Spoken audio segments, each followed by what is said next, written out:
книги и любови к детям все-таки, наверное, сподвигло меня, чтобы я согласилась по приглашению прийти в детскую библиотеку работать библиотекарем. Ну, естественно, сразу заведующей пришла, так как было предложение именно заведующей. Конечно, было немного так вот,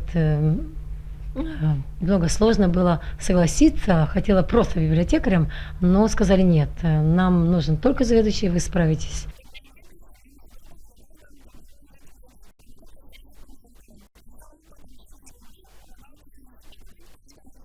Это очень благодарный труд, хороший труд.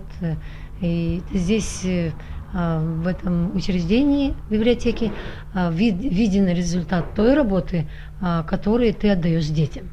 То есть читатель приходит, ты его обслуживаешь, ты решаешь те вопросы, которые необходимо, и ты видишь о том, что читатель ушел довольный, он ушел с улыбкой, он получил на свой запрос ответ, и поэтому нам очень приятно, когда ребенок уходит с положительным ответом.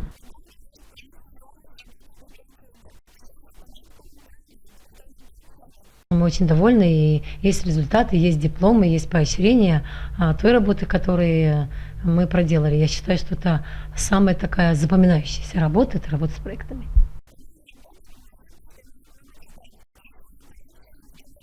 Я люблю разные книги. Даже сейчас, в этом возрасте, я могу прочитать сказку, которую я не прочитала. Ну, русскую сказку, там, другую сказку, армянскую сказку, гагаузскую сказку, которую я не знакома с ней. Поэтому люблю всех писателей, все произведения.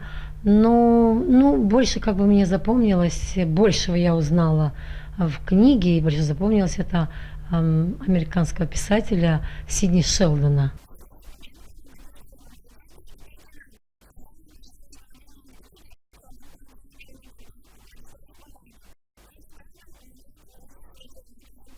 Но самое главное, чтобы начинать свою, как говорится, деятельность, свою учебу и свою жизнь именно с книги. Книга обязательно должна быть всегда. Где бы вы ни были, в поездке или на отдыхе, или дома, на каникулах, в учебе, всегда должна быть книга. Книгу всегда должен читать человек. Если начиная с младшего возраста, книга помогает развитию речи. Книга помогает умственному развитию, если в младшем возрасте.